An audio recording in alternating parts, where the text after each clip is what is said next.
Hey guys, Flaccid Baron here, and since I made my last Corrupted Dungeon video, a lot has changed. And I mean a lot.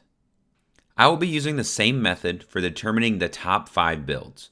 How many times it's appeared on YouTube in the past week, how many appearances it has in the top 25 of the leaderboards, and for this, I'll be using weekly infamy gained, not the all-time leaderboard. And lastly, I will be using my personal knowledge to rank these builds from number 5 all the way to number 1. So let's get into the builds. The first build is a build you guys have all seen before. It was number 2 on our list last time. It is the Bloodletter.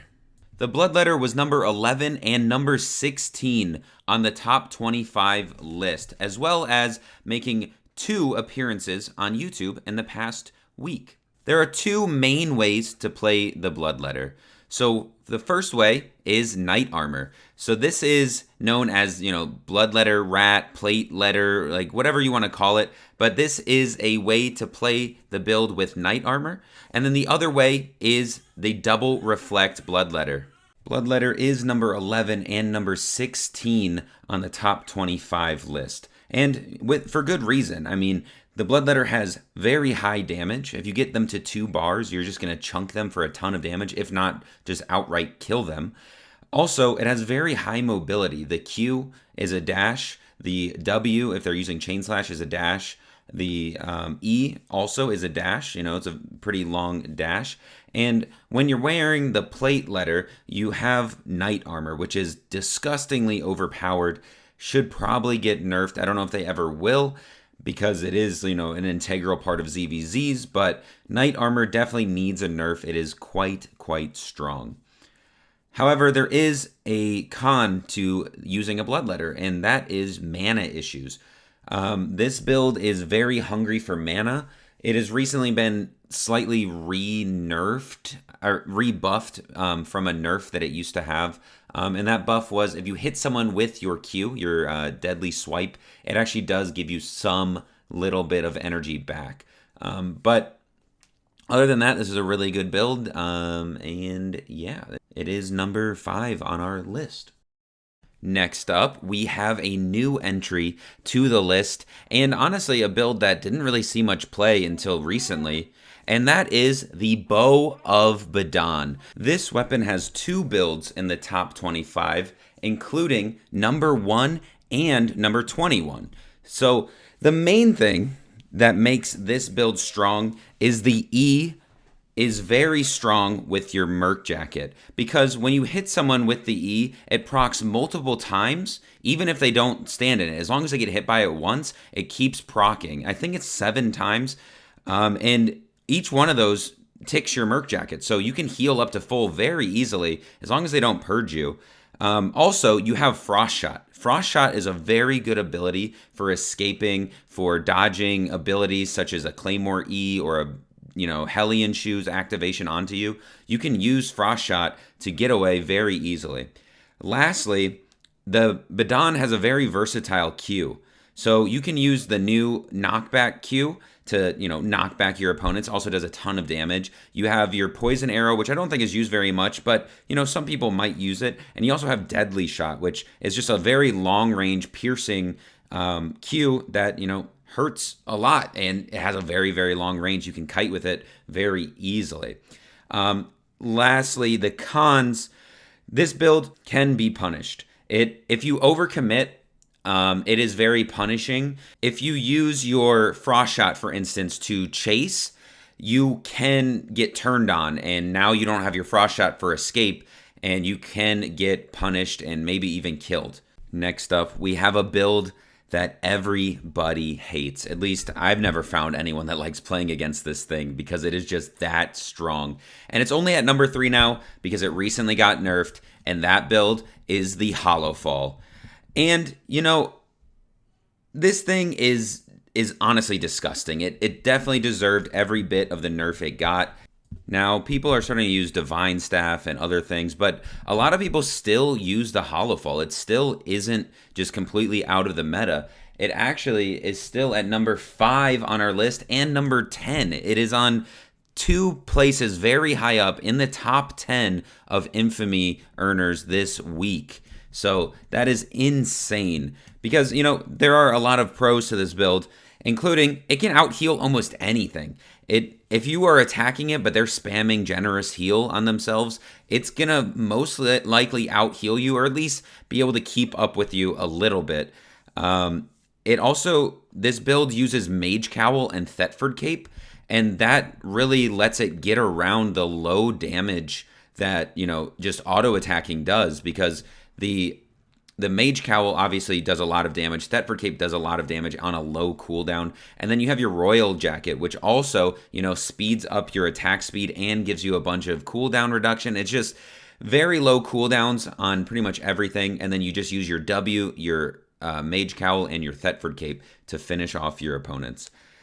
There are some cons, however, to this build. Like I mentioned earlier, the E did get nerfed. So the E is a little bit weaker now. It doesn't allow you to completely just smother your opponent and chase them down. It's still very strong, but it is nerfed. Also, it's expensive. I mean, Avalonian weapons, especially, one in such high demand, is very expensive. High tier Royal Jackets are also very expensive. So, I mean, as long as you got the money, you can play this very, very broken build. Again, it is a little bit more in line now thanks to the recent nerfs, but it is still very strong and still number 3 on our top 5 list.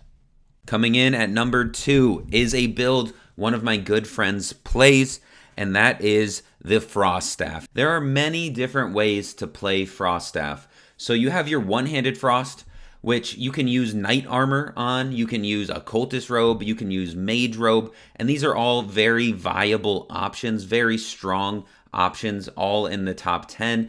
And then you also have your Chillhowl, which is played a little bit differently, but at the same time, it is still a Frost Staff, and it's still very, very good. We have 4 different Frost builds in the top 25. Again, very strong builds, and I think the main thing that makes it strong is Frost Nova. It is by far, in my opinion, the best W in the game. You have an iframe on it, you have damage on it, it freezes your opponent. It's a huge range. I don't know how it hasn't been nerfed yet. Also, it has tons of CC, so their Q ability can freeze you, or not freeze you, it slows you down by a decent amount. It has a long range on it as well. And you can just kite people. You can just kite people with, the E on either one of the staffs, the Chillhowl or the one-handed Frost, allows you to kite very well. It stops builds in their tracks, especially melee builds.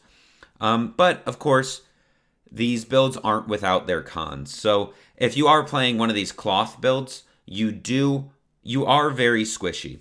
And also, normally, at least if you're using one-handed Frost, it is a very high skill cap weapon. I've tried it out myself because, like I said, my good friend Humperdinck does play it. But man, it is tough. You need to know when to use your abilities, how not to overcommit with your W, how to just be patient and play the kiting game and allow trades to happen and try to make the best trades you can. So it is a very tough build to play, but if you can play it, you can be at the top because this thing has 4 builds in the top 25 and it is just very, very strong. Lastly, we have our number 1 build, and I am actually very, very surprised that this was the build. I guess I just don't play enough corrupted dungeons, but this thing has zero videos in the past week on YouTube. I actually had to get this video from over a month ago to play as the background to me talking, and yeah, it is the Quarterstaff. I'm shocked. I didn't realize how good the Quarterstaff is, but it has the spots number 3, number 4, number 6, and number 7. It has 4 builds in the top 7 for this week. There is no way this wasn't going to be our number 1 build with those kind of numbers. Like, that is actually disgusting. This thing is so good. It has massive amounts of CC, so you are stunning them with your W. You are rooting them for a long time with your E. It also has tons of mobility. The W is mobile. The Q is mobile. It is such a good build. It really might need a nerf. I mean, I've always been calling for Quarterstaff nerfs because of the 2v2s, but this thing being this high up in Corrupteds maybe will force a nerf to it finally. It has night. It also utilizes night armor, which, like I said earlier in the video, also needs a nerf. Night armor is just completely broken, too strong, easily. It's just a reset button, right? It say the Quarterstaff messes up something, he just pops a night armor and gets away because he is so mobile as well. But yeah, this is our number one build, the Quarterstaff. I can't think of a con, so I'm just not even gonna put any cons because like what is this? What does this have a weakness to? I don't know, but yeah, our number one build, the Quarterstaff. But that is going to do it for our list. Make sure you guys do like the video and subscribe if you haven't already. And let me know what you guys think of my list. Where would you place things differently? Is there a build I may have missed or something I rated too high or maybe too low? Let me know in the comments below, guys. I do like hearing your feedback. And as always, stay soft, and I will see you in the next one.